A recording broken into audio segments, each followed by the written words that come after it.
শ্রমিক মালিক এক হয়ে গর্ব দেশ নতুন করে এই স্লোগানকে সামনে রেখে নীলফামারীর জলঢাকায় মোটর শ্রমিক ইউনিয়নের উদ্যোগে যথাযোগ্য মর্যাদায় পালিত হয়েছে আন্তর্জাতিক শ্রমিক দিবস। দিবসটি উপলক্ষে বৃহস্পতিবার সকালে বাস স্ট্যান্ড চত্বরে জাতীয় ও সাংগঠনিক পতাকা উত্তোলন করে শ্রমিক নেতৃবৃন্দ।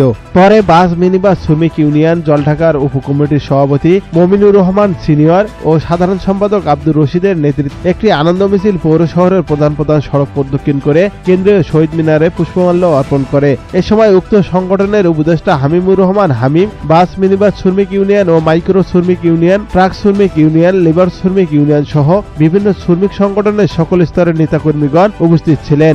এছাড়াও দিবসটি উপলক্ষে বিভিন্ন শ্রমজীবী সংগঠন, সামাজিক সাংস্কৃতিক প্রতিষ্ঠান নানা কর্মসূচি পালন করে। পহেলা মে দিবস, এই দিবসটি জলঢাকা মোটর শ্রমিক ইউনিয়নের পক্ষ থেকে আমরা যথাযথ মর্যাদার সাথে সুন্দর সুষ্ঠুভাবে আমরা পালন করেছি। এই জন্য আর কি সকল শ্রমিকের পক্ষ থেকে আপনাদেরকে প্রাণঢালা অভিনন্দন জানাচ্ছি। News desk, ABN 24।